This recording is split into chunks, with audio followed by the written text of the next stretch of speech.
لا إله إلا الله، لا إله إلا الله، لا إله إلا الله. بسم الله الرحمن الرحيم.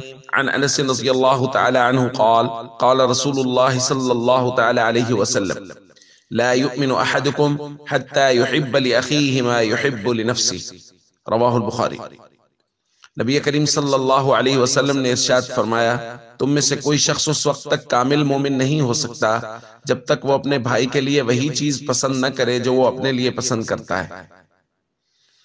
دوستو، ہمارے معاشرتی بگاڑ اور ہمارے معاشرتی مسائل کا واحد حل جناب محمد کریم صلی اللہ علیہ وسلم کی تعلیمات پر عمل کرنا ہے، اور میں سمجھتا ہوں نبی پاک صلی اللہ علیہ وسلم کی ایک ایک حدیث اس قدر جامع ہے کہ اگر ہم اس پر پورا معاشرہ میں نہیں المعاشرہ عمل شروع کر دیں تو پورا معاشرہ سدھر سکتا ہے، درست ہو سکتا ہے۔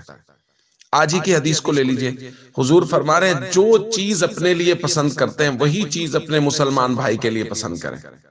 تو اگر میں یہ پسند کرتا ہوں کہ کوئی شخص مجھے گالی نہ دے تو پھر میں بھی کسی دوسرے مسلمان کو کبھی گالی نہ دوں۔ اگر میں یہ پسند کرتا ہوں کہ کوئی میرے ساتھ دھوکہ نہ کرے تو میں بھی کسی کو دھوکہ نہ دوں۔ اگر میں یہ پسند کرتا ہوں کہ میرے گھر کی ماں بہن بیٹی پر کوئی بری نظر نہ ڈالے تو پھر میں بھی کسی کی ماں بہن بیٹی پر بری نظر نہ ڈالوں۔ اگر میں یہ پسند کرتا ہوں کہ مجھے کوئی گالی نہ دے تو میں بھی کسی کو گالی نہ دوں۔ اگر میں یہ پسند کرتا ہوں کوئی میرا الٹا برے لقب کے ساتھ مجھے نہ پکارے تو میں بھی کسی کو برے لقب کے ساتھ نہ پکاروں۔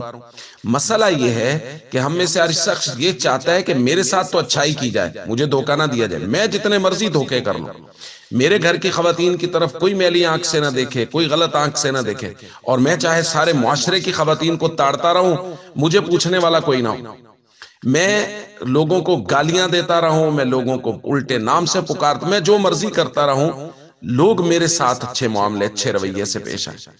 بھائی یہ اصول اور ضابطہ نہیں ہے۔ نبی پاک صلی اللہ علیہ وسلم فرما رہے جو اپنے لیے پسند کرنا ہے وہی اپنے بھائی کے لیے پسند کرنا ہے، اور اس کے بغیر ایمان کامل ہی نہیں ہے۔ اس لیے میرے عزیز دوستو، ہم سب کو کوشش کرنی چاہیے کہ ہم جو دوسرے سے توقع اور امید رکھتے ہیں کہ یار میرے ساتھ یہ رویہ رکھے، ہم اس کے ساتھ وہی رویہ رکھیں۔ السلام علیکم ورحمۃ اللہ وبرکاتہ۔